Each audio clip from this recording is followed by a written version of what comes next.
The NFL Network, ESPN and Bill Simmons, The Ringer have suspended 5 on-air commentators and a senior executive after allegations of sexual harassment by a former co-worker.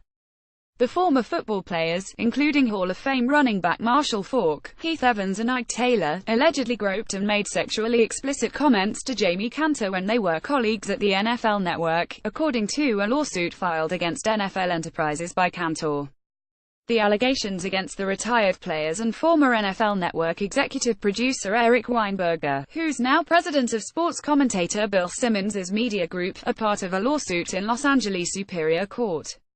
An amended complaint filed Monday detailed specific acts of harassment by several individuals who aren't named as defendants.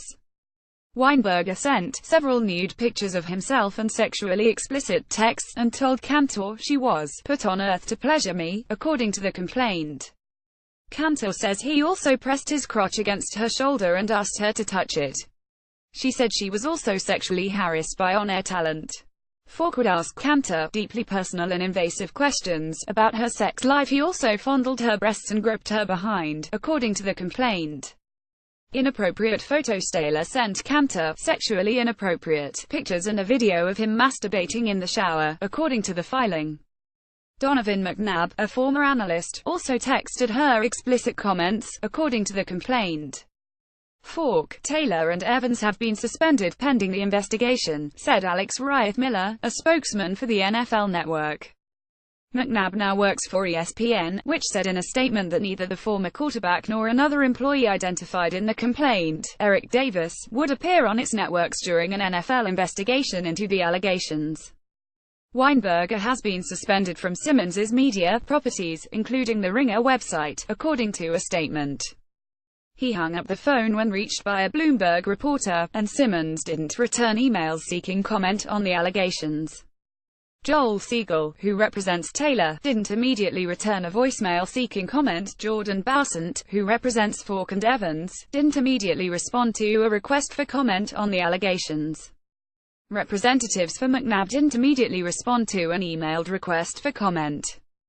Cantor first filed her case in October, claiming wrongful termination.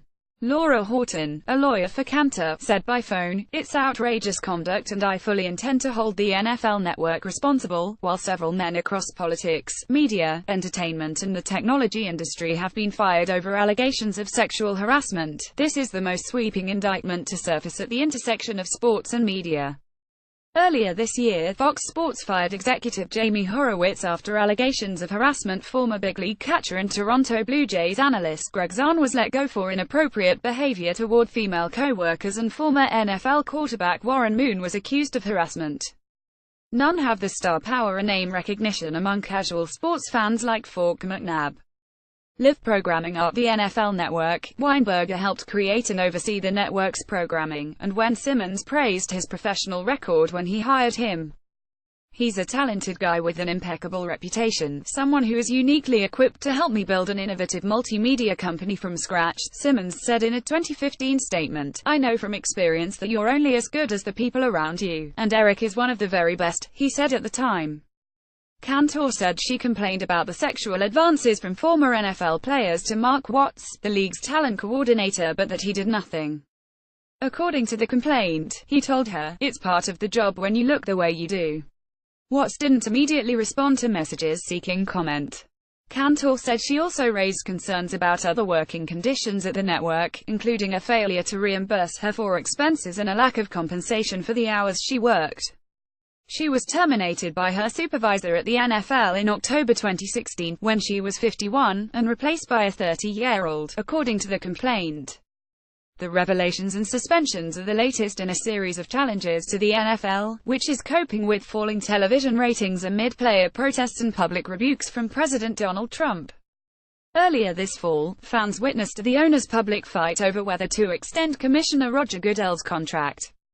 At one point, furious that Goodell suspended star running back Ezekiel Elliott after an accusation of domestic violence, Dallas Cowboys owner Jerry Jones threatened to sue his fellow owners. Jones eventually yielded, and the contract was ratified. Elliott will be eligible to play when Dallas hosts the Seattle Seahawks on December 24. The case is Cantor v. NFL Enterprises LP, BC 678714, California Superior Court, Los Angeles, with assistance by Edward Peterson.